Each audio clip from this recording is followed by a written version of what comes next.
Welcome, wanderers and world builders, to the first episode of TTRPGiraffe, the tabletop RPG podcast where dice meets design, meet monsters, meets mayhem. I am one of your hosts, Steele, and I am here with... Hello, everybody. My name is Doug Grosser. I've been a DM for about, going on 8 years, and as one does DMing once, one is forever DM. I really enjoy... Just for everybody's heads up, I really enjoy monsters and creatures that have a lot of lore to them, so you'll be hearing quite a bit coming from me. And next we have... Me, I'm Kai. I've been a DM for about 2 months, so I just wing things pretty much and hope for the best. Things I like most, I love world building. Can't get enough of that stuff. Going on to the next person. And that'd be me to wrap up. I'm Nate. I've been a player for 20 years and a DM for 7 or 8 of those now. Like Doug said, once a DM, always a DM. I really prefer the origin and concept creation of characters, so... And today is very relevant for me, as we are diving headfirst into the world of monster making, my personal favourite.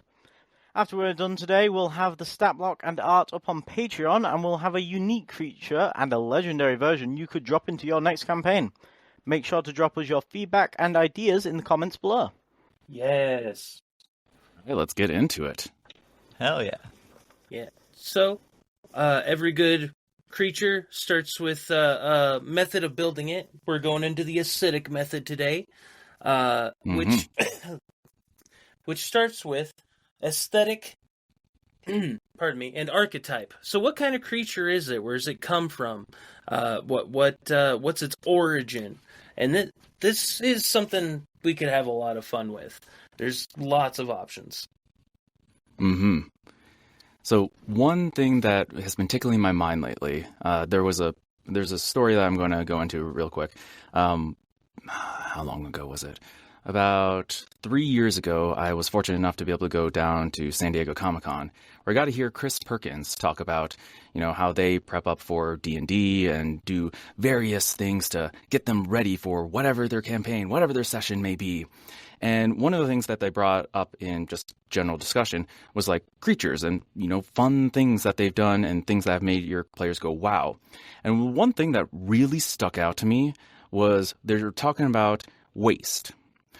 Waste is something that's usually never talked about too much in, fantasy, RPGs, whatever it might go. It gets destroyed. We all assume that it gets blown up or something. And so we were talking about acidic monsters, specifically gelatinous cubes, where essentially you have in your basement this cube.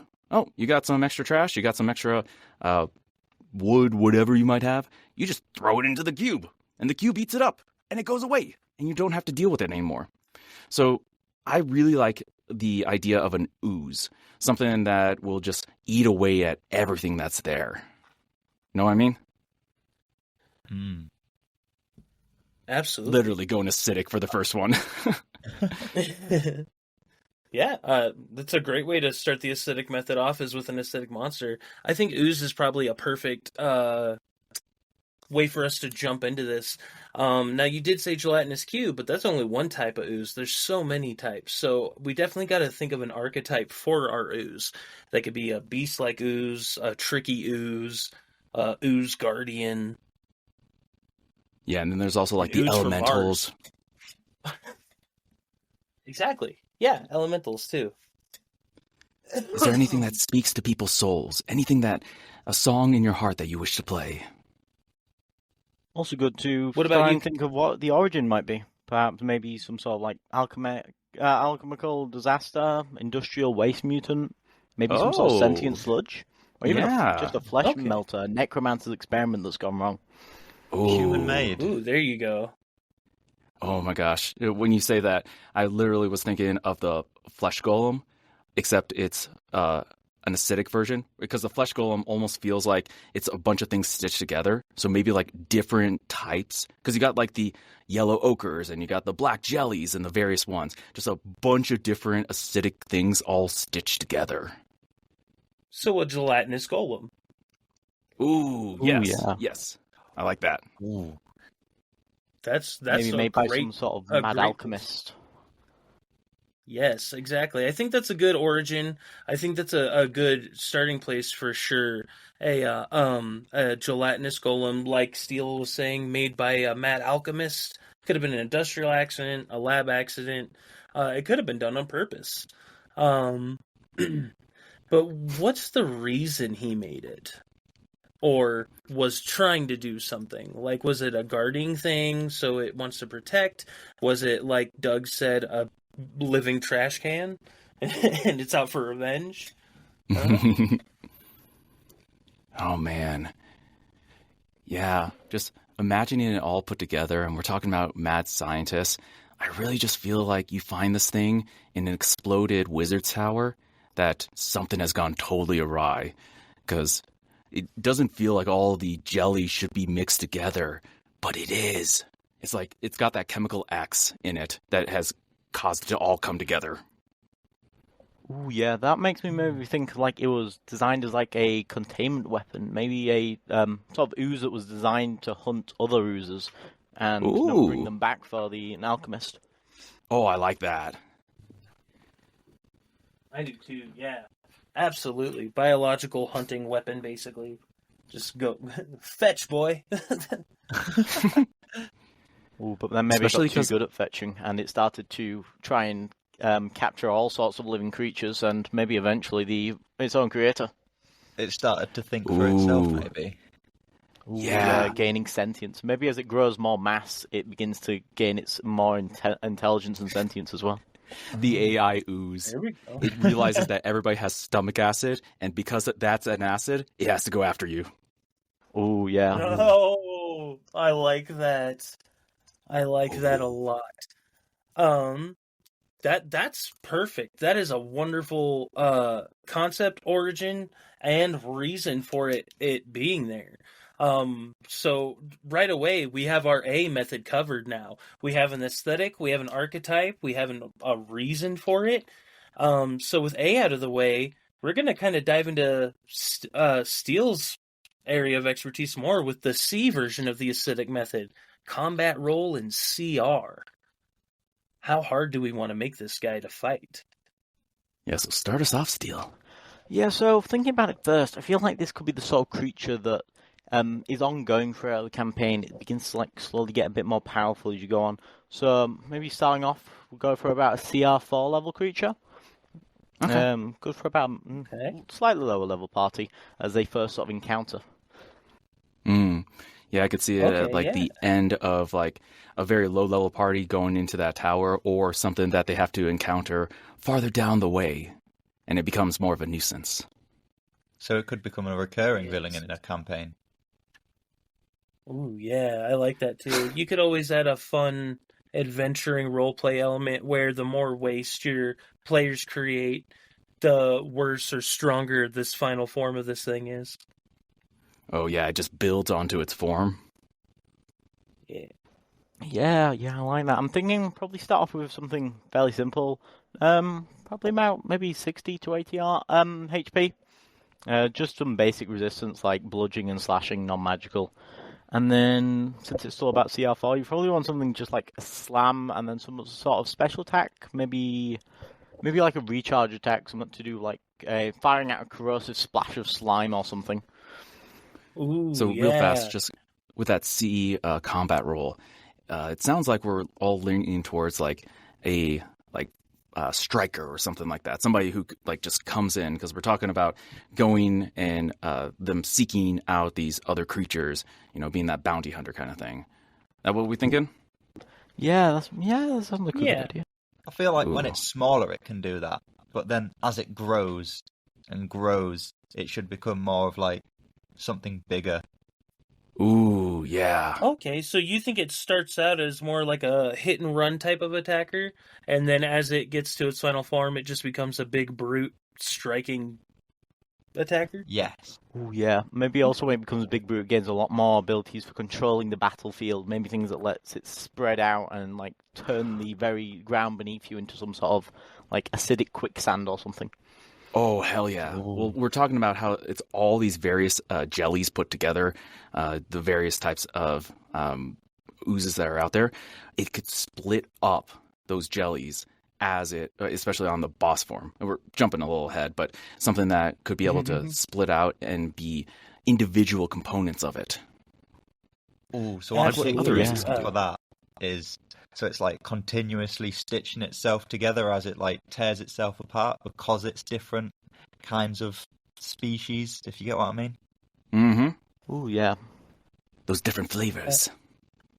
I like that. Basically becomes its own one-man slime army when it wants to. Yeah. Ooh. Don't slime me, Slimer.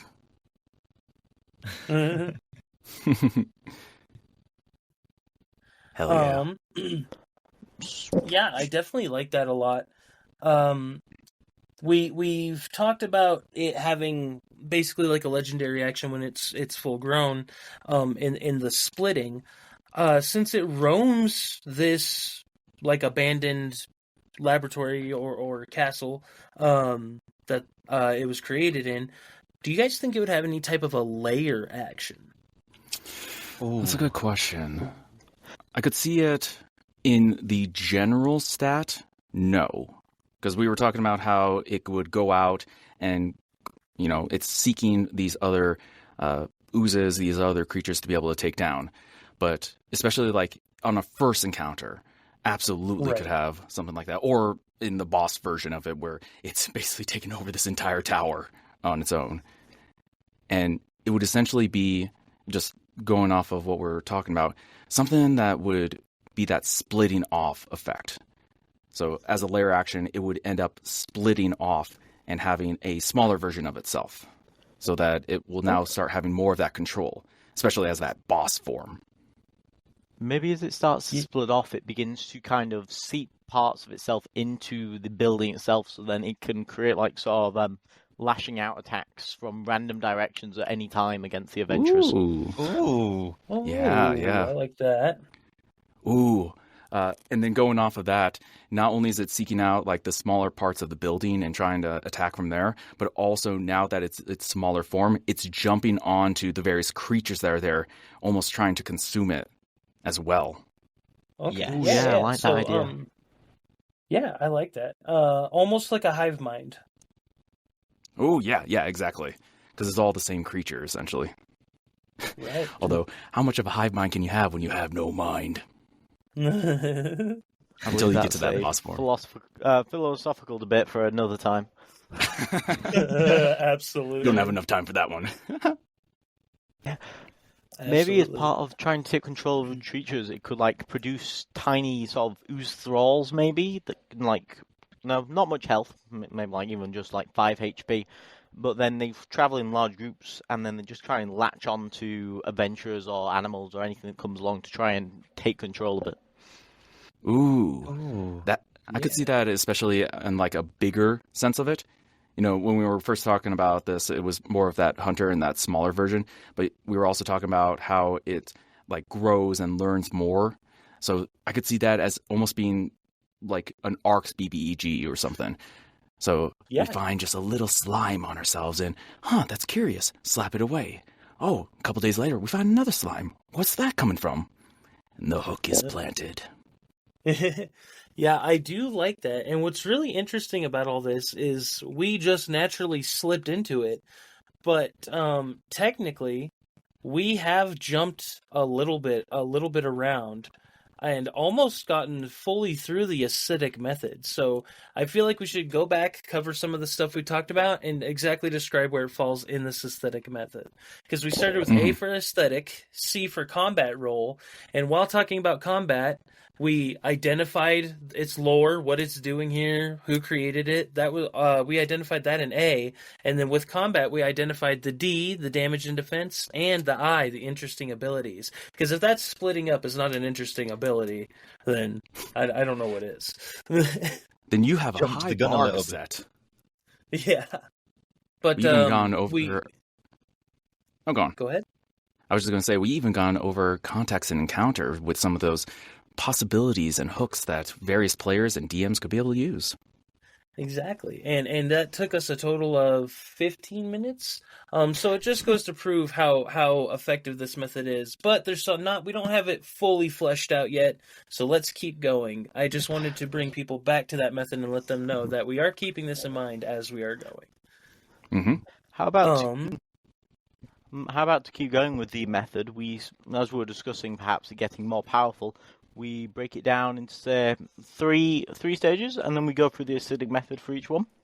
I'm just looking at how it can change and improve. Okay, yeah. Yeah. Mm-hmm. I absolutely love that. So 3 different stages, basically. It's like an infant stage and all that kind of stuff as well. Yeah. A first created, a matured, and then hive A mind. legendary. Yeah. Right. A glop, a peon, and then the big bad. A glop. I love that. Okay, then. So let's start with the first one. Aesthetic and archetype. So we discussed a bit before, thinking like some sort of bubbling ooze, a amalgamation of different oozes, maybe just found as some sort of leaking through pipes in a broken down area. Mm-hmm. Okay, yeah. So Feeding like off when you scraps. think yeah, exactly, feeding off scraps. So when you think about its size, do you picture it like one of those, let's say, slime creatures that you might see in an anime type thing, roughly like a pillow size? Yeah, I'd probably imagine it about that size, maybe a little bit bigger depending on what stage the party might find it in the adventure. But yeah, probably just about up to knee height for a average height human. Okay.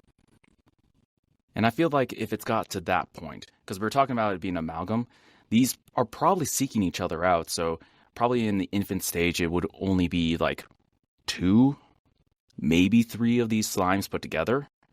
They haven't found enough of each other to actually be able to be that bigger brute, the bigger striker that we were talking about. Right. And that's at the mature stage, right? Mm-hmm. Yeah. So then as for archetype, we probably something simple, maybe like failed creation. Yes, absolutely. So abomination. Yeah. An abomination indeed. Quite so then right. on to combat roll and CR. This is an early monster. It shouldn't be too difficult for a party. Shouldn't be posing too much of a threat. Yeah, I would say 2 max, but probably even less realistically. Yeah, honestly, if we're calling it an infant, it probably would be somewhere around maybe half to 1. Yeah, I'd probably say 1. Yeah, I'm thinking 1 as well. Yeah, like especially that. just acid in general is probably closer to 1. Because not many things are resistant to acid. Mm-hmm. Yeah. And because it is acid, it would actually be immune to acid. Mm-hmm. Oh, yeah. Oh. So I think as a combat role in general, for the first one, it'll probably be some sort of a stealth attacker. Maybe it just drops off the ceiling down onto an adventurer. Or it's just sitting in behind something small, ready to kind of pop out and slam into anyone that comes across it. Yeah, that skirmisher thing. Yeah. Yeah, I do like that. Also, quick sidebar, I just have to add one more story to this. So I did something very similar where I had a slime creature drop from the ceiling, and it landed on one of my players one time. And her entire arc for the rest of the year-long campaign was to find as much information on slimes and destroy all of them. So it's amazing what some small things you can add to your creatures can really add to the actual campaign. It's wonderful. Always nice to give a player a personal vendetta against a single type of monster. Mm-hmm. Yes. Yeah, 100%. She was going on a genocide for all the slimes. That's right. No. So in that case, I guess we should move on to identity and law. Yeah, so we were talking about that earlier, just it being more of this failed experiment. So it's like the very beginning stages, or even for certain parts of it, for that later stage where it's using its attacks to be able to split off, there could be some of the remnants as well. So because it has to propagate and it has to be able to have methods of being able to come out. And there's only going to be like a couple of mistakes. One would hope that there would only be a couple of mistakes, but this is a world of magic. There are probably also a lot of people who do stupid things all the time. But that's probably where the whole backstory of these smaller ones come from, is that they are remnants from the bigger ones that have been around, that have sloughed off, and some of them have been these experiments. Yeah. And so the main purpose of that, the stuff that would be involving around them, would be that they are just seeking to be able to become big again. They're trying to become whole. And so they're trying to be able to find things to eat, find things to, essentially, quote unquote, they're programming. So, that trashing thing that we were talking about in the beginning. Would it have like a regional impact whatsoever? Or perhaps even just like a impact on the building that they're in. So when the adventurers start to come in, they'll see things like corroding pipes, like dripping, a bit of dripping ooze around here and there, or maybe even they find the dead alchemist half digested. Yeah, so like players can start noticing signs, and they'll be like, "Oh, something might actually be here." I like that. Ooh. Early clues. Yeah. Yeah, and I could almost imagine just like, especially we were just mentioning regional impact, because if there was enough of these and they're acid, they're eating away at stuff. I could almost imagine that they would be called something like a dry rivulet or something like that, where you could see in the road somewhere around, you could see the carving of where these slimes go through, and there are these rivulets without water that snake their way through because they have come through. Oh. So you could be able to see like striations, and you can be able to see various, eating away at stuff. I'm sure farmers hate this stuff. Oh, most definitely. Oh, so there'd be a big impact on crop life as well. Mm-hmm. Yeah, I like that.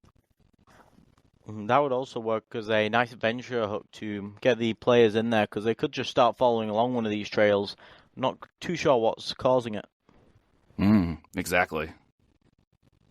Then as they get closer, they might see another trail, and like getting closer, they find that all these trails leading to one point, which is the central building. And then you have those like 4 different acids, those 4 different oozes fused together. Ooh, yeah, definitely. Ooh. I like it. I like that for this. I think that fits it really well, which would bring us to our next step. Yes, damage and defenses. Once again, we don't want it too powerful, but we also don't want it to be a walk in the park. Right. We gave So it we've immune already to talked acid, about which a I still defense. think makes sense. Yeah, immune to acid always makes sense. Or maybe also poison as well. Especially if it's been developed in this lab where toxic chemicals would definitely be around. I like that. The one thing that you have to always second guess is acid and poison are not the same thing. So maybe it has resistance to poison, but maybe not immunity like it would for acid. Yeah, maybe resistance. Maybe immunity later on when it gets to the higher stages. But for now, that's a good point. Resistance to poison will probably work better. What about vulnerabilities? Ooh, yeah. I think fire, maybe. Fire. Ooh. Potentially boiling the liquid, causing types of damage like that. It'd be good to say probably lightning too, since it is a creature mostly made of liquid. Yeah, I absolutely agree with lightning. The one thing, and this might be skipping a little ahead, and we can discuss it later, but the one thing I'm thinking of is these are multiple, fusions of different oozes. What if it changes? What if the vulnerability changes throughout a combat encounter or something like that? There are, fire jellies, and the ochres are more of an electric-based one. Maybe it changes as like a bonus action or something. It changes what its resistance is. Ooh, I like that a lot. Interesting. Perhaps at the beginning of each of its turns later on, it rolls a d6, and whichever one it comes up is that's the one that it's immune to. Yeah, and I really like that, especially for the younger one, because it's random. The young ones don't have control over their abilities yet, so it's randomized. They're just still trying to figure out what they are doing. They're just trying to survive. Yeah, and that's a good fair tactic too, especially since we are trying to make this for people to use as DMs. I feel like that's a good, simple, easy fix to what does it resist? Let's roll it. Mm-hmm. And then also for one more resistance, which kind of makes sense to me, is non-magical slashing and bludgeoning. You're obviously not going to do too Right. much to a slime if you're just Yeah. trying to hit it with a club or slashing with a sword. Well, Right. so that depends on the type of slime. So there are some slimes out there where you slash it and it will literally bifurcate. It will go in half for that. But I definitely can be able to see that bludgeoning one. Just boing as it bounces off. Yeah. I think that's a good spot to jump into the interesting abilities for the infinite one. And I think it doesn't need too many, but there is one that we kind of mentioned earlier that I think would be really good for this. And that's simply the ability to be able to seep into the walls, cracks, things like that, because it'd be a good way for this thing to escape. Yes. Yes. 'Cause this Yeah, is maybe not- giving it the ability to fit through very tight spaces. I know quite a few monsters mention being able to fit into gaps of few inches wide. So if you could just seep in through tiny cracks, it could very easily escape from the players. Yeah. Because especially at this stage, it is not super strong.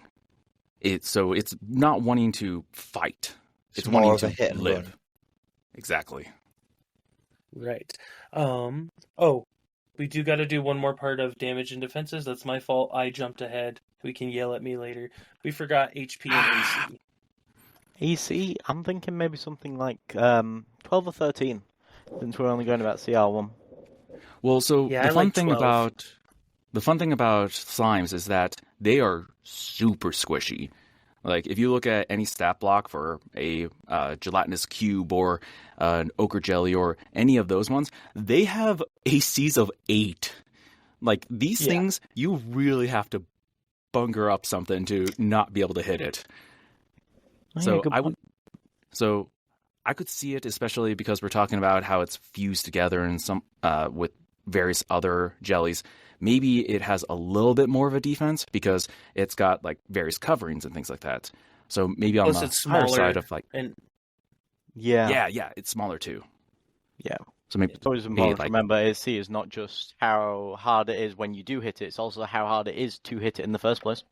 Mm-hmm. Yeah. Right. And so with the seeping ability and with it being small, I do think, because like Doug said, gelatinous cubes are 8 or 9 or something like that. So I think 12 is actually really good for this creature. It's still... you guys convinced me. I agree. I relent. I think that's good, especially with that argument. Perfect. Now that we've bullied Doug into submission, No. Hit points. Hit points. HP. Yeah, it probably has to be on the lower side. It's an infant of Most these definitely. gelatinous. So 15, 20. Yeah, I'd say average of 15. For sure. these are Kai, not- you've been a little quiet. You got any thoughts, brother? No, you guys are pretty much just saying it all. I'm just enjoying the fact we're creating a monster, to be honest. It sounded awesome. Hell yeah. Heck yeah. You're throwing out some good things too, so don't you're on our level too. Don't even sweat it. Saving throws, though. We do have to talk about those as well. What is it proficient in saving? And is it? That's the question too. Ah, very true. I'm thinking maybe con at this level, only con, because getting slimes to combine together, it's got to take some sort of ability to stay alive, and a bit more than other ones. That's fair. Yeah. I Yeah. do like Constitution. Mm-hmm. Yeah. Normally the only one... Go on. I was going to say the only one I might potentially argue for, and I don't even know if I agree with my argument, to be honest, would potentially be Dexterity, just because of its ability to be fast, seeping through the walls, things like that. But it would lose that, I feel like, in favor of other things at later levels. And like you were saying, Steel, this is still the infant stage, so it only having one, I think, is perfect. So I argued myself out of it. Yeah. I was going to say, especially because it is an infant, while it does have that ability to get into various buildings and small gaps, I wouldn't say slimes would be fast. So it probably would still have that 20, 25 feet per round kind of thing. Yeah. Yeah. I'm thinking 20, because, like, if you think of ooze, you think of something like maybe, like, syrup, of like, in terms of consistency, and that it certainly will not be moving very quickly. Absolutely. Agreed with that. Right. And it doesn't have a proper Speed of consciousness yet either, so it won't know where it's actually going. Ah, yeah. It's more That's like on fair. instinct or something. Good point. Heck yeah. I like that a lot. Nice. Pardon me, y'all. You're good. Or maybe you're not. That was a pretty hefty cough. I'm just a hefty guy. So I guess that then leads us on to the last one, context and encounter. So I know we've discussed that a little bit already with it being in this alchemist lab and sort of things it might players might come across getting there. But what else could we perhaps include? We touched on it a little bit, of it being like a potential crop issue or a potential issue for a village or something. And that's the thing too, is just because we've created it here and it comes from here doesn't mean it necessarily had to stay here. Someone could have moved it. Right. Because we were also talking about, because this is the infant stage, we're talking about how it sloughs off from bigger versions of it and how they're all seeking to be able to find each other, basically on instinct. So it'd probably be more of a random encounter. You just find this thing eating whatever, a stalk of corn or something like that, just randomly in there as it's trying to find its other brethren to combine with. It's just a stray. Yeah, exactly. Ooh, yes. I like that. A glop stray.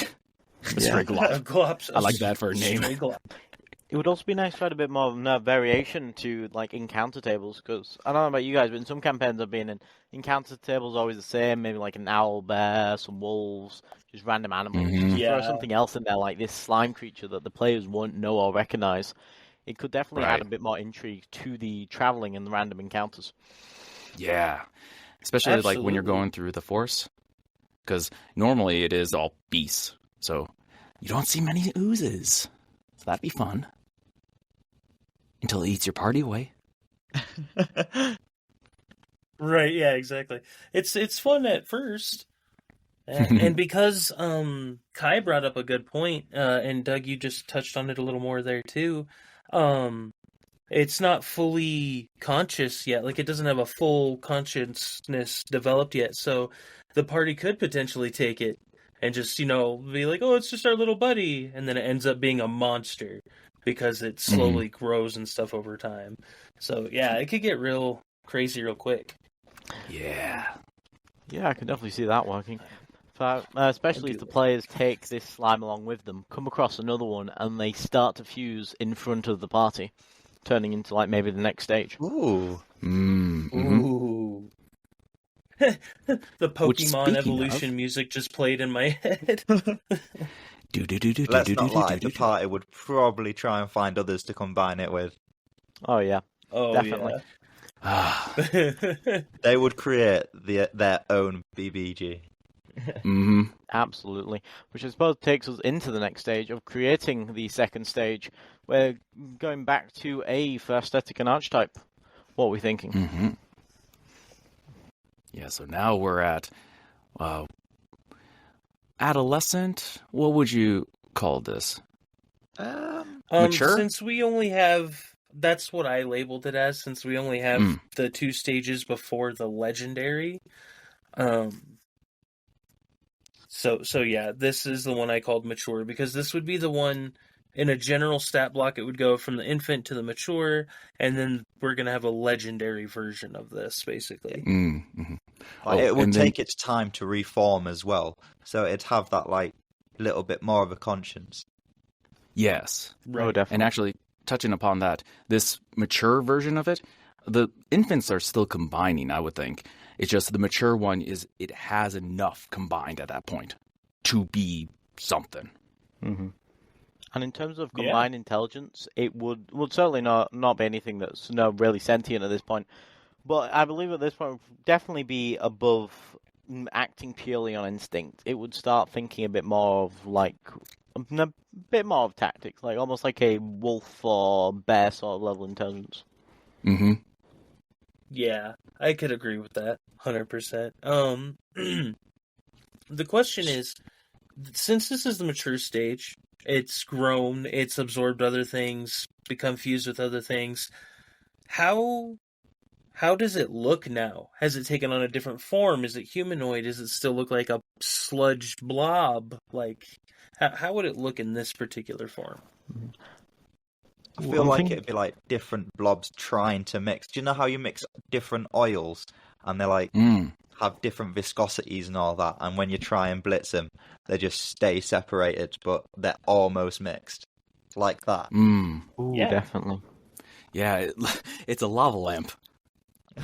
Oh, yeah. Yeah, like the entire forms may be flowing around each other as they're all seemingly desperately writhing to try and mix in with each other, but not quite there yet. Oh, that sounds really cool to find. Well, no, it'd actually be very terrifying to find, but very cool to imagine. Yeah. And then obviously Like, this if I one's could going to get be someone larger to as well. animate that, it'll look gorgeous. But if I were to run into it in real life, I would poop my pants. So, Yeah, it'd be rough. absolutely. I do like that, though. And then also in terms of aesthetic, I would say it probably starts to move a little with a bit more fluidity, like its attacks would more be it morphing to attack the enemy rather than just pushing its entire body against them. Yes. Yeah, Yeah, no, I agree not with slams that. anymore. T2000, T1000. Oh, it's been so long Yeah. since I watched Terminator. Just liquid metal. Right. So yeah, it would just be faster in general, probably taking its speed up to like 30, just because it would have that type of sentience, awareness, knowledge, and like you said, Steel, not just instinct anymore. Which I then feel like for an attack as well, it should be able to throw part of itself at a player. Yeah, get that Ooh. range going. Yeah. Ooh, yeah. So I suppose that I takes us do on like- to combat role and CR, since we're now discussing combat a little bit more. So what Yeah, CR how are it we would thinking? function. I mean, I think this one you said it would earlier be- where we were talking about the 4 or 5 range. Like, this is not something that you want to encounter. No. Exactly. And depending on how mature it is, that 4 to 5 is perfect. I personally think it would be a 5. Yeah, I'm thinking a 5 as well. That's a Yeah. nice jump up since we're going to start off with CR1. CR5 would be a nice next step. Yeah, and then players now have their extra attacks, they have their 3rd level spells, then we can start getting into fun things. Oh, definitely. Yeah.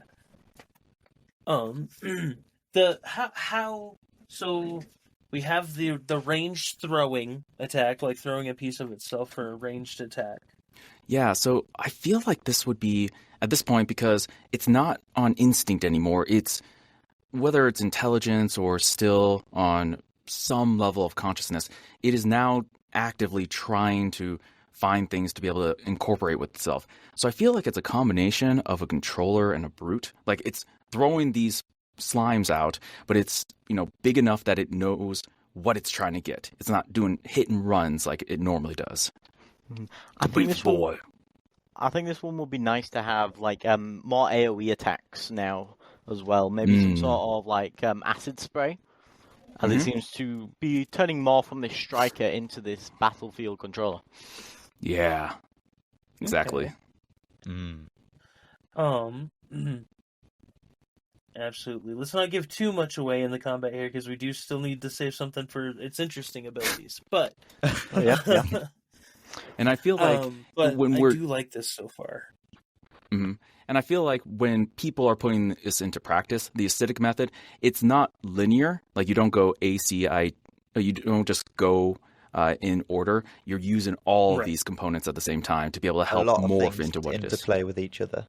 Exactly. Yeah. Yeah, I think at the end of the day, this is just a method to try and help players get inspired.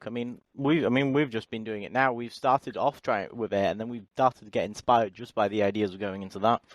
So it's good as a tool, but it's not something you have to be. It has to be the be end and be end of all. Yeah. Yeah. In the words of Captain Barbosa, they're more what you call guidelines, really. Mhm. Exactly. I guess that's what I'm trying to say. Agreed. Yeah. Just like the rules. But They yeah. are guidelines. Exactly. Exactly. The Yeah, rules. the rules are guidelines. That's page, I think, 6 of the DMG, the same one that says the DM makes the rules. But I do like this. Like you said, it's going more into a battlefield controller. I think that's great. The lobbing body attack is super interesting. More brutish having the slams. And we got the CR. So I think this would be a good point to move to the identity and lore, and maybe that'll help us inspire through to the interesting abilities, like how we've been doing it. So Mhm. the infant was easy. It could have been picked up and moved. It could have been a stray. You know what I mean? It could still be in the castle. The mature, we said, has more sentience. So what is its purpose? What is it trying to do? I So- think Like we said earlier, Hmm? with players, like collecting them, but instead of players, just some like a researcher that's stupid and doesn't know what they're doing. They're trying to collect them because they've witnessed something happen between two of them where they conjoin, and they're like, "Oh, I want to see more of this," and they just delve into that research and create this aberration. Hmm. Oh yeah, that's a nice idea. And then also forgetting in lore, maybe the players could start coming across the research journals of this researcher.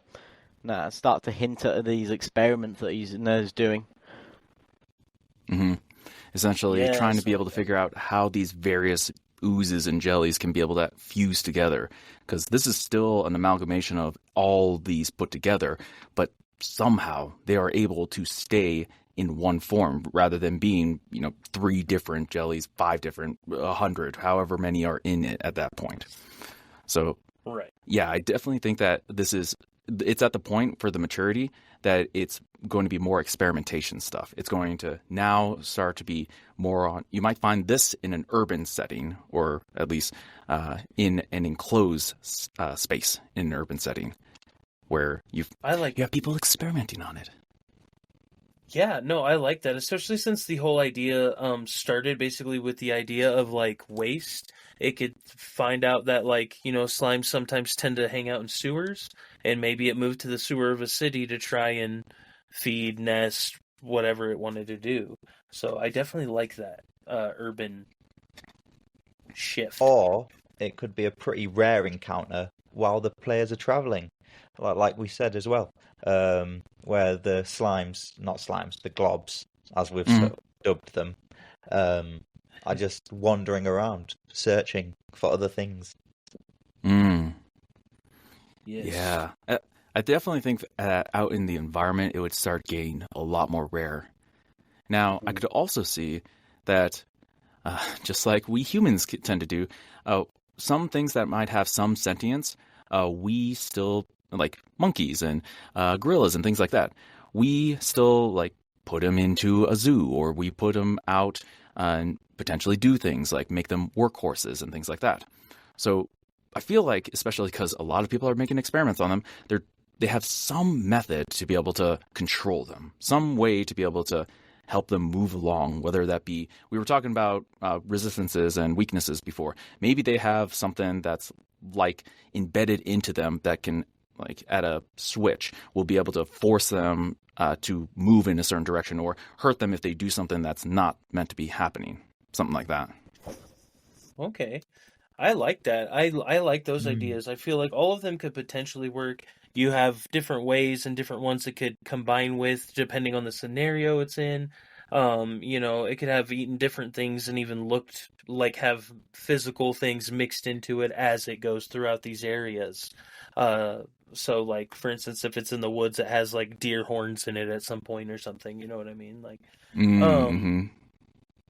So I definitely think that's good, and I do like that. And you mentioned resistances, which the next step is damage and defenses, and I think that's a good kind of segue into that. What is this thing resistant to, immune to, etc.? Because it's obviously going to keep the immunity to acid and the resistance from before, but does it gain any more? Does it get anything extra? We also need to figure out its HP and AC here. I'm thinking maybe for resistances, this might be that at this point or the next stage, maybe a resistance to necrotic damage, as it is very much at this point starting to get a point where it's rotting away at other living things. Mm-hmm. I like that. We mentioned acid earlier. I think this is the good stage to give it immunity to acid and resistance to necrotic, and then in legendary we can bump that up again and just make it immune to necrotic as well. Yes. Well, let me So throw I this do out there like for you that. guys. Because we talked about how in the infant stage, it has that ability that, like, at the start of the turn, it will change one of its resistance. What if that resistance is very limited? Like, you only have, let's say, lightning, cold, and fire damage. Now, Right. at the bigger stage, it has absorbed so many more slimes that now it can have more of that. It can also be resistance to necrotic, radiant, basically every damage except for, like, psychic. Ooh. Even Yeah, like some I of, like that. yeah, especially like some of the other weapon types, like even slashing or piercing. Like it just ends up getting like these scales of slime kind of thing. Oh yeah. A good way, I do like that. I think a good way to work that would be we have the 1d6 for the infant. What if the mature had a 3d6 and it picks up 3 extra resistances depending on what you rolled? Oh, okay. So it has Ooh. stacking resistances. It's not just like, ooh, yeah, I like that. What would also be nice is if it, say, rolls the same one twice, what if then it's immune to that instead of just being resistant? Ooh, Yeah, and if it gets all 3, it absorbs it. Like it heals from yeah. it Oh, I instead. really like that one. I feel like as well, because it's only at the mature stage, like to give the players a little bit of a hint to its resistances because they keep changing like pretty much every other turn. Like it takes on a little bit of a trait of that resistance, if you get what I mean. So like to Yeah, give a little exactly. bit of a tell to the players what it's resistant against. Perhaps So color changes on the outside, so lightning, it could now begin to take on a blue shimmering around the outside, fire, red, that sort of thing. Yeah, and it gives a Yeah. bit more like role play and story to the fight if you as well.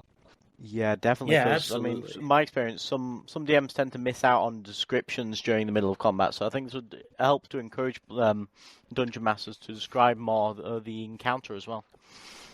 100%. I like that. 100%. And then we need its HP, AC, and saving throws. Mm-hmm. So we had AC 12 for the infant. It definitely has to have a jump up here. Yes. I'm thinking 14, maybe 15? I'm thinking 14. What were you thinking, Nate? I was thinking 15 myself. Okay. Simply because of the fact that the infant starts at 12. While this thing grows, so it loses some of that size advantage, it becomes more resistant just naturally anyway, and has taken on some sentience. So now it has the ability to actively attempt to dodge, potentially, just because it's gained some sentience now. So I was thinking 15 as well, but 14, I could go either way. So Steeler said 14, 15. You said 14, I said 15. Kai, you're the tiebreaker. What do you think? Come on, Kai. Let's go 15. All right, it's 15. Ooh, always nice to add a little bit extra challenge to the players. Mm-hmm. Especially at And that's still CR5. That's still not a crazy hard AC to hit either, especially at that level. Definitely. Right. Definitely. So moving to saving throws, I still personally think we should keep the con save as one of the proficiencies. But do we add another one at this point? I'm thinking yes, but I'm not sure which one. It's hard to say because for saving throws, especially for this, you have to actively be trained in it. Like the funny thing is like you'll look at some of the stat blocks for some creatures, like you'll find a cat or a tiger or a lion. You would think that they would have a dexterity saving throw proficiency. Nope. They don't know how to dodge apparently, or at least they don't have a proficiency in it. So I feel like especially as they start getting bigger, it almost feels like it needs to start leaning into maybe strength. Yeah, Or strength maybe- would work. I feel like Yeah. strength is a bit too early in this game for it. Yeah, that's fair. Once it's mature. Actually, Yeah. and this might be jumping ahead a little bit. we could be able to keep the dexterity saving throw proficiency, but then as it gets to like the hive mind, the legendary one, it's gotten so big that now it loses that additional mobility, and that's when it gets its strength saving throw proficiency, but it loses the other one. Oh, I like that. It evolves from dex to strength as it goes from mature to legendary. Mm-hmm. So for mature, like then that. we're going dexterity and con. Mm. Yes.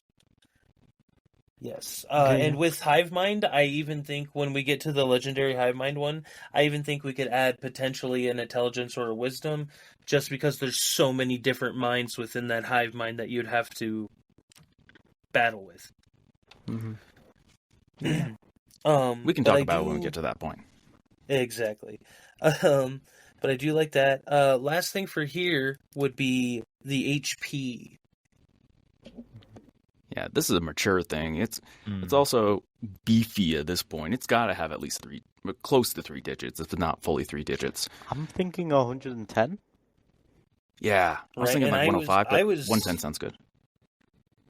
Yeah, Solid. I like 105, I like 110. I was like, even if it was 10 times more than the infant, that'd be 150. I felt like that was too much. But so I was even like 125. So I definitely think between 105 and 125 is a good sitting point. Well, then let's go with the first idea, best idea. 110 was what was called out. 110. Let's go 110 then. 110. Then I know Perfect. we briefly discussed a tax earlier when we were on earlier stage, but we pushed it off. So what are we thinking for a tax? Some sort of throwing ability, I remember.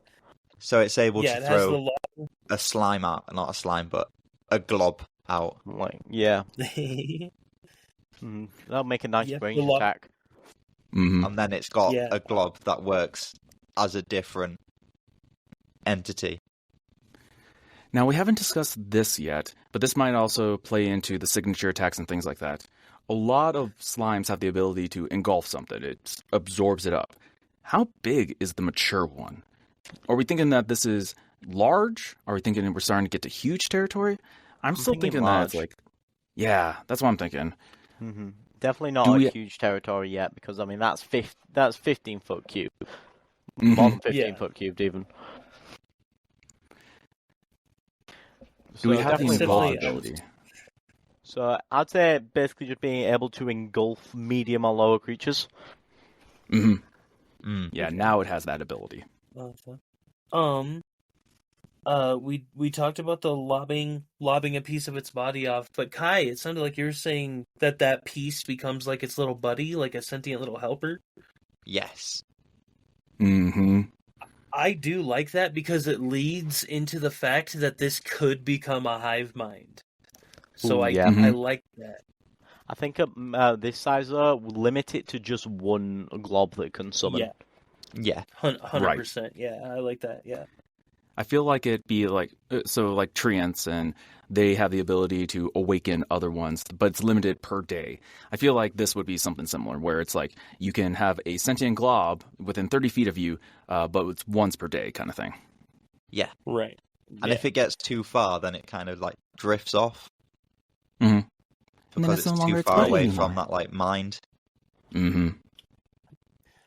This is also, I think, a good spot for Steele's idea he had earlier, where it seeps into the walls and could do like lashing out attacks where it comes from the walls or pushes bricks out or something like that.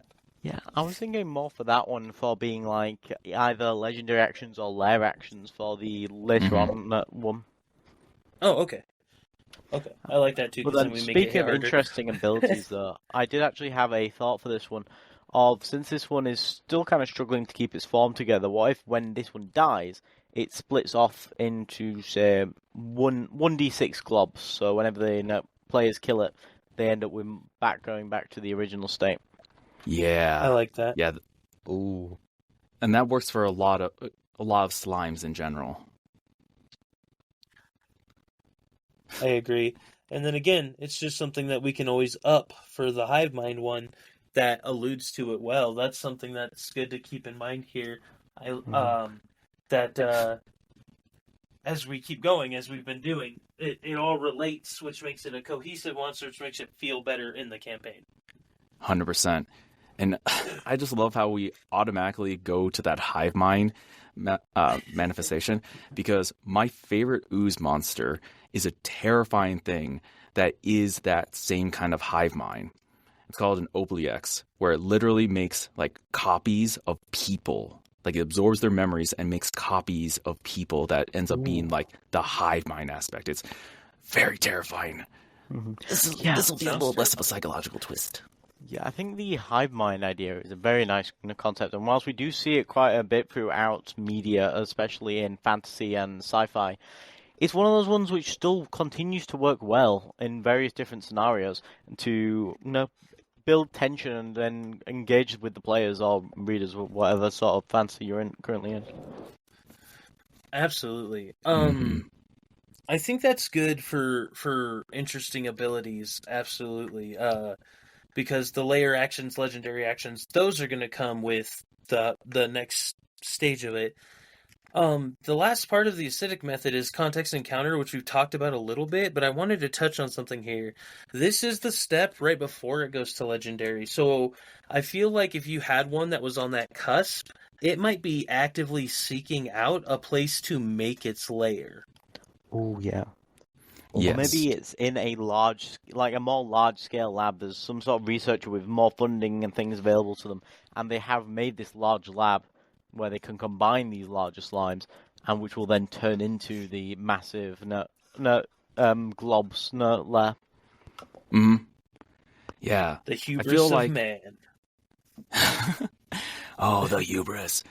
I feel like it just depends on what the DM would want. I feel like, especially at this mature stage, it's more of it has its own minions because it's got all these globules instead, rather than having that full layer. But depending on the situation, like if you make it a scripted encounter versus a random encounter, because we were talking about how it could be, the people are using it. So it could be a random encounter, or it could be scripted as it is that final area of this tower. And then it could be that lair environment. So Absolutely. You know what? So- I think is really great about this, what we've created so far. It's kind of what you're saying is that the DM, if they choose to use this, will have so many options in terms of a narrative standpoint, which is always good to have with monsters, because parties can change, stories can change, so it's always good to have this sort of variability. Absolutely. 100%. Kai, anything to add before we move on to the next stage, the final stage? No, not really. I think we should move on to the legendary. yeah, that's the one everyone wants. We're like, all right, Yeah. enough small Yeah, potatoes. the fun bit. Yeah. So our Back to the legendary beginning. hive mind gelatinous golem.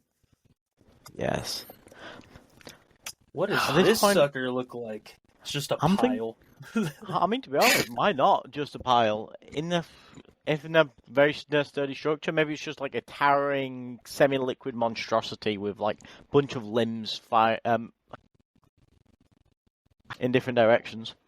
Yeah, I do like that. Now, I'm going to throw this out there for especially like a vibe or something. When you start putting in so many colors and so many, liquid surfaces in the same place, now you're starting to get a ton of things all in one. Because this is absorbed, let's say at this point, maybe it's 100 of the other slimes. I'm thinking it looks like a kaleidoscope. Oh yeah, Yes. Oh, yeah. yeah, And that actually can gives me mess ideas with for certain perceptions. Yeah, and then me it's some ideas for unique abilities later on as well. Yeah, Yes. we'll definitely get into there. But essentially, you see it, and it's got this, almost... the first thing that came to mind was disco ball feel, but it would definitely have that coloration and just, almost distracting thing, which will be very unusual for it because there's not going to be a lot of them. Ooh, This is going to... Right. when you say distraction, that could, jump in ahead a little bit for an interesting ability. Yeah. It could be, a saving throw. It's like it hypnotizes a player or something. That's exactly what yeah. I was thinking, Kai. Yeah. Yeah, I do like that. Yeah, I mean, it's what size very exciting would once you this start one getting those be? ones. I'm thinking huge, maybe bordering on gargantuan. Yeah. I do like that idea. I feel like for let's call it the base legendary, it could be that huge version, And then, it has the potential, especially in its lair, that it could potentially expand out to the gargantuan size. Something like I that. like that. Again, Yeah, it could be up to the 100%. DM's discretion. Exactly. Exactly. DM's discretion is advised. Yeah, and that's with everything we make here, to be honest. Mm-hmm. So, all right, I like that a lot.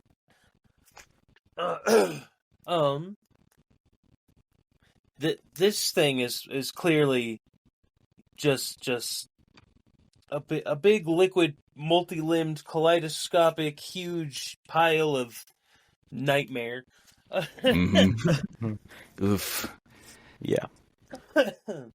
Moving on to combat roll and CR. At this point, it's definitely a full-on controller. It's not going to be moving much. It's going to be throwing out its minions. It's going to be maybe doing debuffs. Maybe look into that later. So it's definitely a controller. AoE as 100%. well. Oh yeah, definitely AoE. Yeah, and that AoE is going to have like some powerful damage to it too, because it's got all these various elements into it at this point. So it's like it's throwing like waves at you.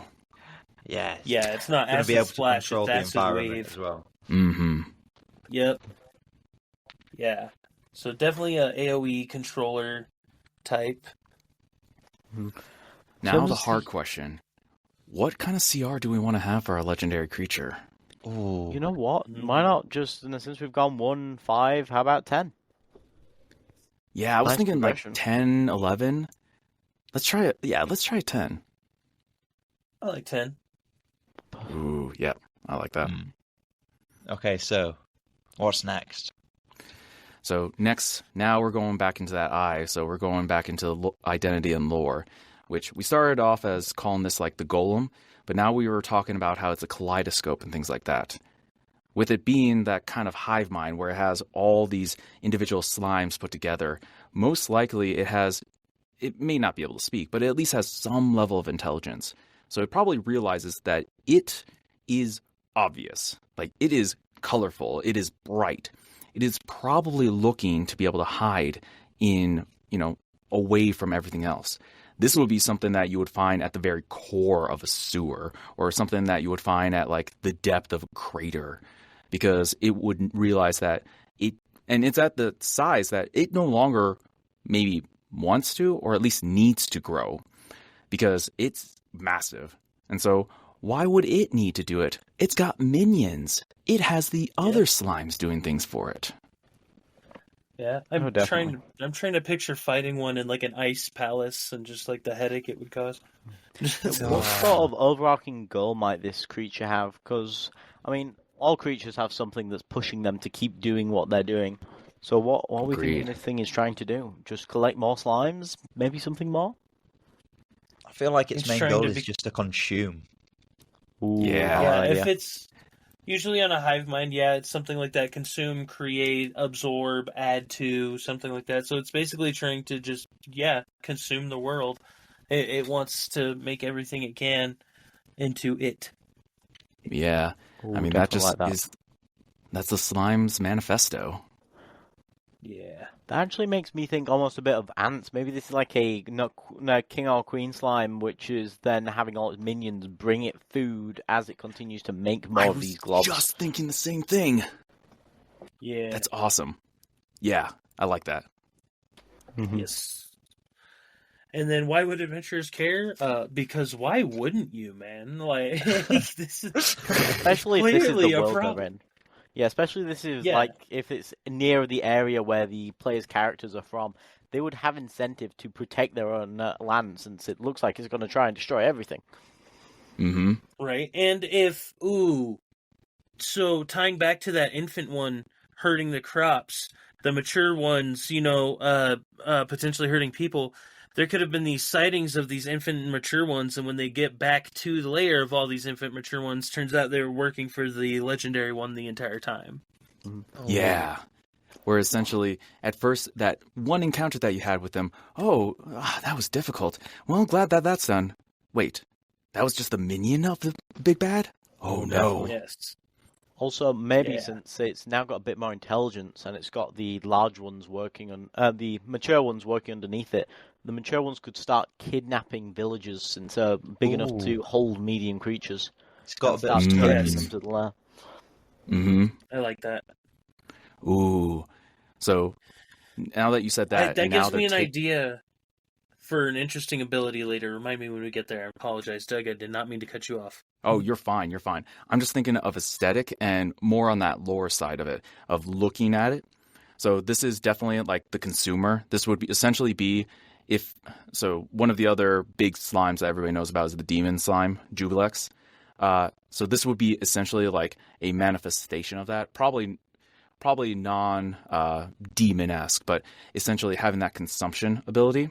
And I was just thinking, like, for aesthetic, we were talking about it being a kaleidoscope, but it's not just the color, but it could also be the texture too, where now it's got all this bone or skin or some other crazy thing that you can find in it that will make it terrifying for adventurers to find, and yet strangely beautiful, like a weird amalgamation of not just colors, but that texture side.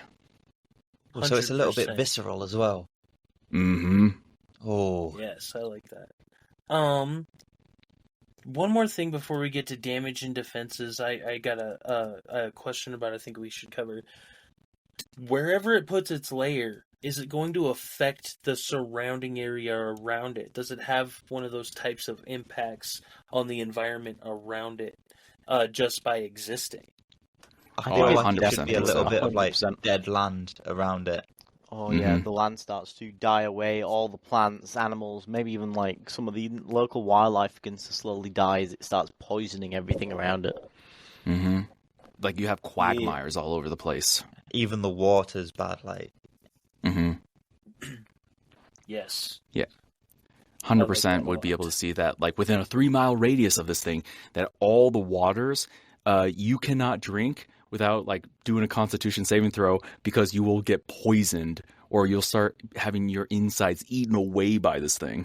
Oh, definitely. Exactly, and that'll tie really good into that ability that I mentioned later. But right now, let's get into damage and defenses, just because there's not much to that, and I feel we can have a lot to work with once we get to that interesting abilities. Because I know we've already talked about like 3 that we could potentially have, and we just haven't disclosed them yet. Right.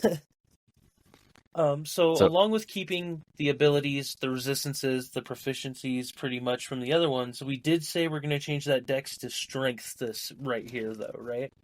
Mm-hmm. Yeah. yes, And I feel like I really like that.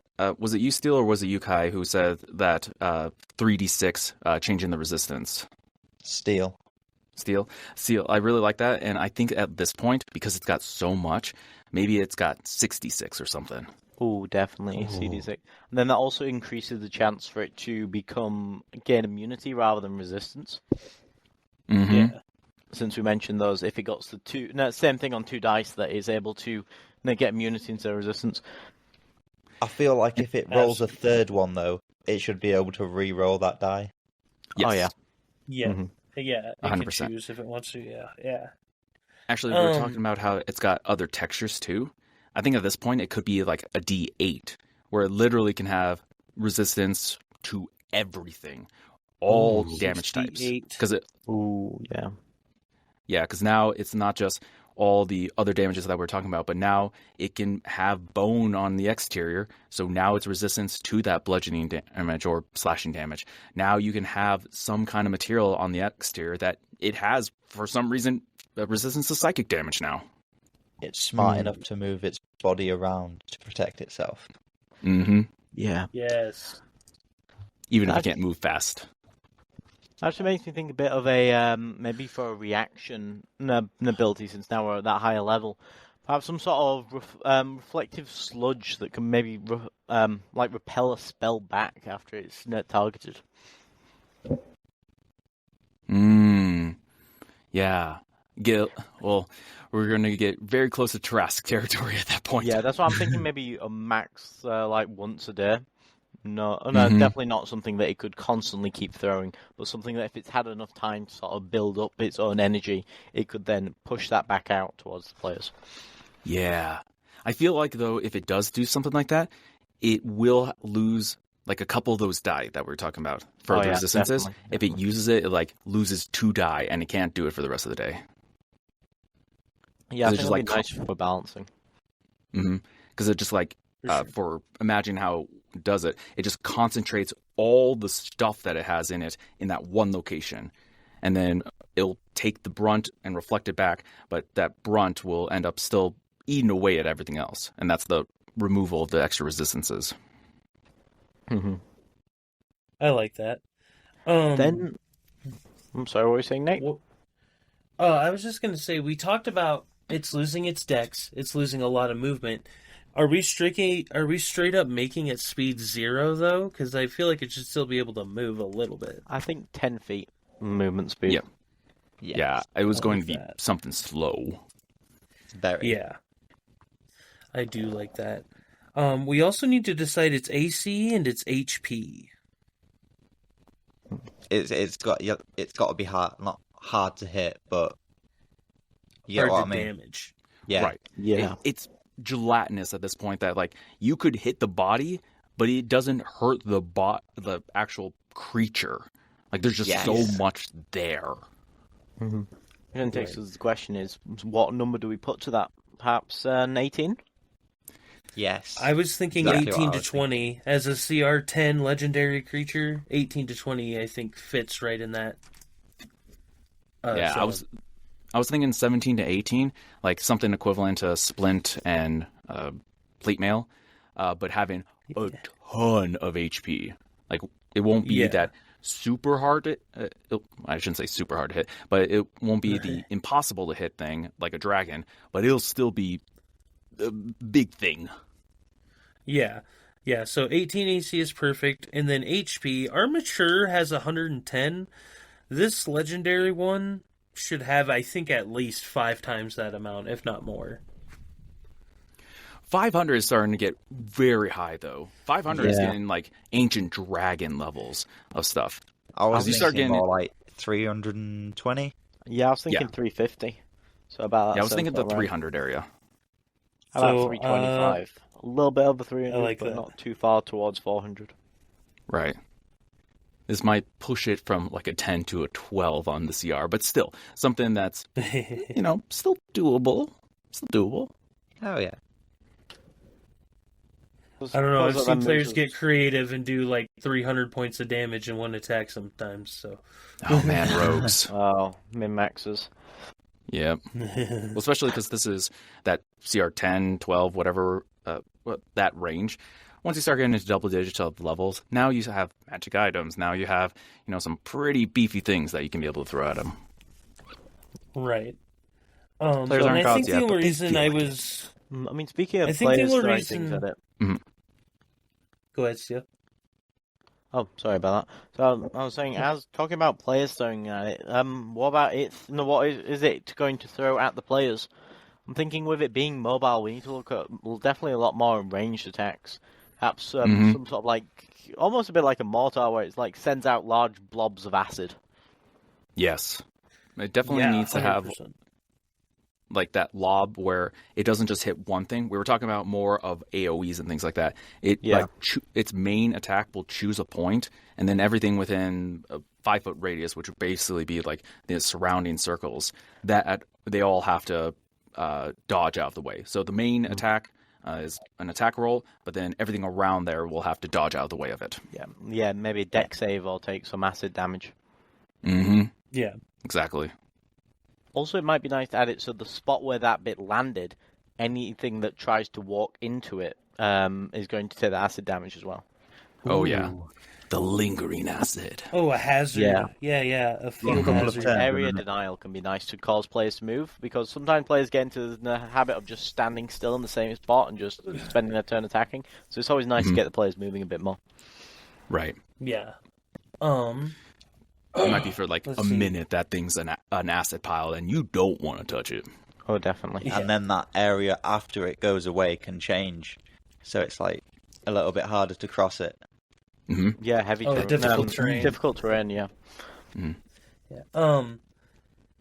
One other. I don't know if you will call this a signature. Oh, go on, Nate. I was just gonna say we're kind of through the damages and defenses and talking about the interesting abilities and stuff now.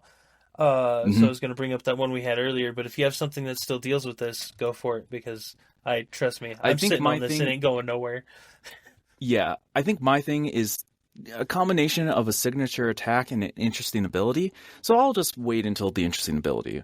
It sounded like all of you had some good ideas to get off, so I want to hear them.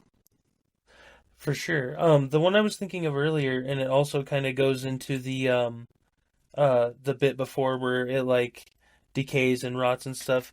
Not only can it affect land, its whole point is to consume and create more of its friends. So what if it could take bones, piles of corpses, things like that, and make slime at this point, make glops at this point? It doesn't need to just go find them to create them. It can make them out of corpses that the other ones bring it, or bones the other ones bring it, or etc. Oh, definitely. I mean, I was going to suggest that as perhaps as one of its legendary actions. Like, it could use at the end of a player's turn, it could launch out 3 of the mini globs or one of the mature globs, just out into the battlefield to join the fight. Yeah. It will have to limit on the mature ones, just because. Yes. Oh man, 5 CR5s just thrown out there. Oof, that'd be rough, bud. Yeah. Yeah, it would. But I think that if was it's my idea. it might lose the ability to do that again. Yes. Yeah, that'd be a good. I really like the idea Kai and Ivan were talking about, or Kai and Steeler, sorry, we're talking about earlier. With the kaleidoscope having the potential to cause a confusion type effect. Oh yeah. Do you want to expand on that, Kai? Yeah, hell yeah. So, I don't know how it'd work. So if like the player looks at it too long, or this massive glob just activates it and like just concentrates on one player, or it could be an AoE as well, where it just moves its body around in a weird way, and the players have to make a saving throw. Otherwise, they'll just be confused for like a minute, and like they'll just aimlessly attack in any direction. I like that because you could tie it directly into the fact that it only has a 10 movement speed, so when it does move, it's confusing for everyone. Yes. Mechanically, I think a good way to be able to make that is that you could say that it is like a legendary action that has, because if you have it for everybody, it's going to be it's going to take a lot of legendary actions, or even potentially a lair action where for the next round, anybody who looks directly at it will have to make this saving throw, otherwise they'll get blinded from it. But they could do like what they do with Basilisk and things like that. They can avoid it, but that makes it difficult to hit. Yes. I like that. Yeah, I like that. That's also good to add another legendary action. Yes. And actually, Kai, you mentioned about how it can't move too much, and that's why it has this ability. That was another one that I was thinking about too, where maybe it's a recharge power, whereas essentially if there's enough things around it, or if it chooses that it has enough threats that are close by, instead of, just throwing things at it, having its minions do something, it will push out and create this tidal wave around it of all the acid to make sure that nothing is close to it. So it'll be like that, not just a damaging blow, but it'll also be a knockback and pushing everything away. And that would be one of those recharge powers, so it just can't continually do it every single turn. Oh, definitely. It would also be good to discourage players from going too close, since this is the sort of creature, since it can't move much, it doesn't want people getting close to it. Exactly. It's got to have that defense mechanism. Yeah, absolutely. It has definitely come a long way, man. Oh yeah. We have a psychological twist. We have battlefield control. Did we talk about the different types of debuffs it can do? I know we talked about the hazard, the confusion, potentially poison, potentially acid. I think that's about enough for this creature. You don't want to be adding too many debuffs because they can become difficult to track both as a player and as DM. Mm-hmm. That's where I was trying to allude to. I'm glad you picked up on that, because that's something. Because we're using this for other people too.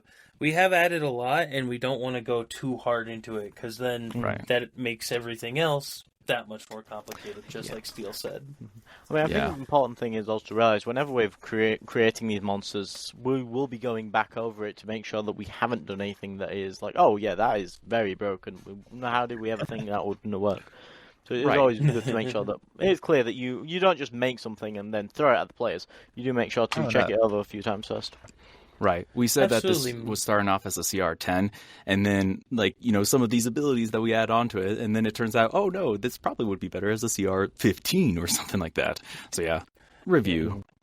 Yeah, absolutely. Play test. Maybe we could always do a play test for the people or something and show them how that goes when we get there. Ooh. Yeah, do a little one-shot for it. Mm-hmm. Yeah, actually, that'd be pretty cool. That is a great idea. Yeah. Here's a fun tip for all DMs too. If there's ever a subclass, a monster, or something that you ever want to try out, or your players want to try out, make a one-shot. Make a one-shot, have them roll up a character, you have a scenario, they go do it, boom, you have instant playtesting. Yeah, that's great. So I've done that a few times before. Players always love it. It's something new to try out, and also it doesn't really matter if it's a bit broken because it's only a single session. Mm-hmm. As long as the people have fun, everyone's happy. Hell yeah. Yes. So, any other points to wrap up this CR10? The only thing I'll add is. Oh, go ahead. The only thing I'll add is that the last part of the acidic method, the C, the context and encounter, we really already dove into it, especially with that identity and with all the backstory of it. But just to reiterate, just so that people can see, this would be a big bad. This is a scripted encounter. This is something that you have at an end of an arc or at an end of a campaign even, depending on how far you go. With like a full layer, you have something that people are moving towards. It's something that's destroyed an area. So something that if you have a level 8 to 12 campaign, this would be perfect. Yeah, exactly. Yeah, definitely the sort of BB nudgy character you'd have at the end. Yeah. Good point. Yeah. This is not something you find on an encounter table unless you have a very cruel DM. Ooh. On the same encounter, you've also got ancient dragons. And the Tarrasca is a nat 20. Yeah. Tarrascan armor. No. Mm-hmm. Ooh. That's for another time. Other than that, exactly. Other than that, I think we got this creature wrapped up pretty good, guys. I do know that this will be the first but not the last episode of TTRPGiraffe, and Steeler came through with that killer introduction. I do know that we were told by Mr. Big Boss Man himself to let the people know at least 2 places they could find us, too. So, Doug, why don't you start us off, and then we'll go Kai, Steeler, and I'll wrap it up. Sure. So, you can occasionally find me on the blue bird that turned into a black axe that I still call Twitter, at DouglasVO. You can also find me at the big blue sky, at DGVO dot blah blah blah blah, the social version of it. You can find me there. As for me, I don't really use stuff, to be honest. I will have to get that up and sorted, and it will be up on the next episode for you guys to come and have an insight onto who I am and what I do. Gasp! There you go. Everybody's waiting with bated breath.